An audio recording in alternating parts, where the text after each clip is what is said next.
Description ఏంది, ఇవన్నీ అడుగుతుంది. అట్లా ఒక్కొక్క టైప్ ఆఫ్ టికెట్కి ఒక్కొక్క టైప్ ఆఫ్ ఇన్సిడెంట్ అడుగుతుంది. మామూలుగా అయితే జనరల్ సర్వీస్ అయితే మనం ఎప్పుడు జనరల్ సర్వీస్ రేజ్ చేస్తాం కాబట్టి ఇక్కడ స్టాండర్డ్ చేంజ్ కాకుండా జిఎస్ఆర్ అంటే general standard general service request ఎప్పుడు ఇదే రేజ్ చేస్తాం కాబట్టి ఇప్పుడు యూనిక్స్ వాడికి డిబి వాడికి ఎస్లైట్ చేస్తున్నాం కదా, వాడికి ఒక టికెట్ కావాలి కదా, అప్పుడు ఇక్కడికి వచ్చి ఇక్కడ క్రియేట్ అని కొట్టి ఇక్కడ మనము మన అప్లికేషన్ నేమ్ పెట్టి ఇంకా ఇక్కడ ఏమైనా నీకు తెలుసు అని పెడతావు, లేకపోతే లేదు అని పెడతావు.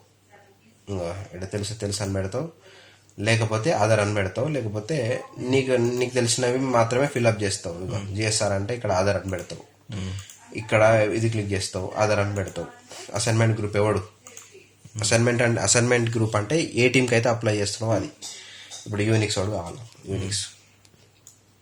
Unix summary please restart the services of పలానా అప్లికేషన్.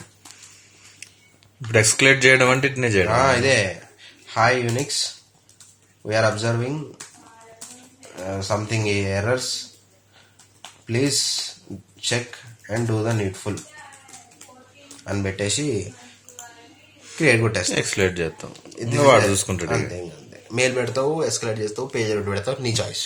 ఇన్సిడెంట్ మేనేజ్మెంట్ ప్రాబ్లం ఇదేనా? ఇక ఇన్సిడెంట్ మేనేజ్మెంట్ అయ్యంటే ఇన్సిడెంట్ ప్రాబ్లం వేరు, ప్రాబ్లం వేరు, అవి చెప్తా. ఇప్పుడైతే